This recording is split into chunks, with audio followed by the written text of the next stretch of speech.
Okay, so I promised a little while ago, about 4 days ago, that I was going to do a blog post on mental illness and mental challenge people in RPGs, and I appreciate all you guys on Facebook that I posted that to.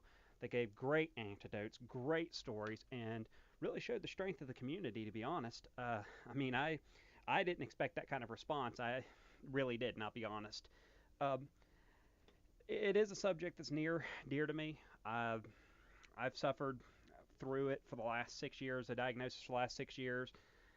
It's not fun. It's not enjoyable. I've gamed with and without being on medication, so I know exactly how it feels to be on both sides of that coin and how it makes people feel. Um, that being said, I, I again I appreciate everything you guys gave me.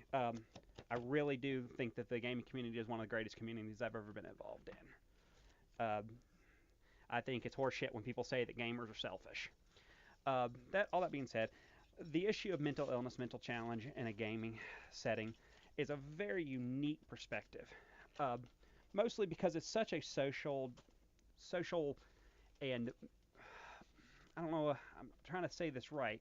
It's not just social; it's also psychological. I mean, you have to deal well with people in order to pull off a good gaming session. And if you can't deal with people, if you're not a people person, you're just not going to make it. And I know plenty of mentally ill people that would never make it. Uh, they're just they're too belligerent. Um, I think that the mental illness angle in gaming is important because it's becoming so prevalent in our society that people are mentally ill.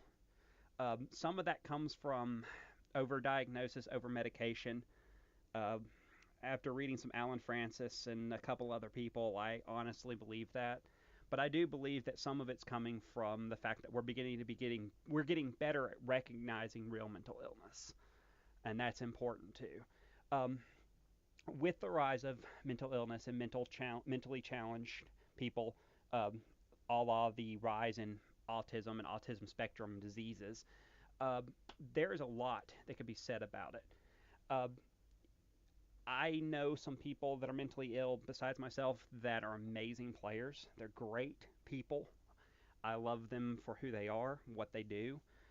They're some of my best friends.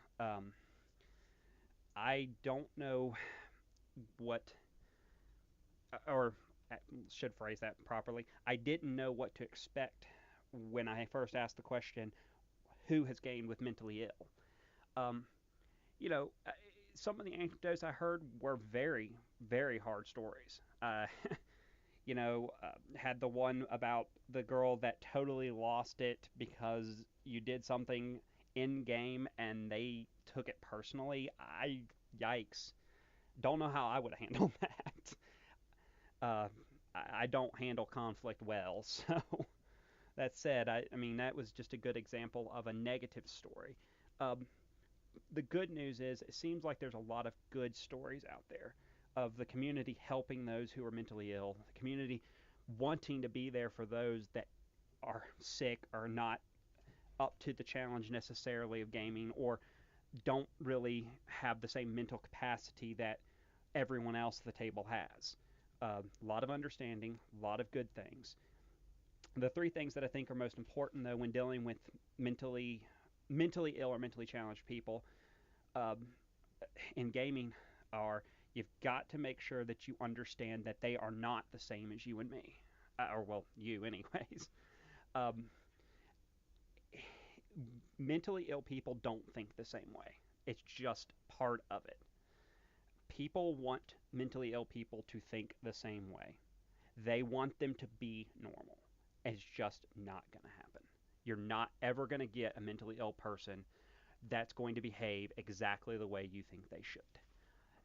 It's called abnormal thinking for a reason. And every major mental disorder, from major depression to severe schizophrenia and multiple personality disorder, exhibits signs of abnormal thinking. So get used to it. Two, don't try to shoehorn them into something that they're not comfortable with. If you're gaming with somebody who's mentally ill and they do something that you don't like or you aren't comfortable with, don't try to shoehorn them into something to make yourself more comfortable. It will frustrate them, it will agitate them, and it can outright start fights. I've seen it happen. I've been involved in a fight like that. It's not pretty. Do not try to shoehorn them into doing what you think is right. Let them be who they are. If it becomes problematic, address it as a group, not as an individual. That's the best way to handle it. Third thing you can ever do for mentally ill people when it comes to gaming, it's also treat them just the same as you treat everyone else. Do not handle with kid gloves. I resent when people give me pity. I resent when people try to treat me like a child, and I resent being handled with kid gloves. Because I'm mentally ill does not mean that I am somehow or another worse off than everyone else in the universe. I am incredibly, incredibly well versed. I'm well educated. I'm intelligent. I'm hardworking. I'm all the things that you would think of out of a normal person. I am that. I just have a problem. I have an illness that has to be controlled with medication. It's no, to me, being mentally ill is no different than having, this is going to sound terrible, but to me, it's no different than having, being diagnosed with something like cancer or a major, or diabetes is a better example. It's no different. You're diagnosed with something that makes you different, but it doesn't, should or shouldn't affect who you are. And it should not be a reason to be pitied or treated differently. And that's the truth. If you guys can think of anything else that I've lost, missed, something I did or didn't say that you don't agree with, feel free to leave them in the comments, either on the blog or on Facebook. I mean, I really do value your opinions, and I do get poignant sometimes. I don't mean to, but guys, you got to understand, I'm very set in my ways. So this especially is something that you could probably say something that I inadvertently offends me or inadvertently hurt my feelings. Um, just as always, be calm, be cool, be collected, and talk to you guys later.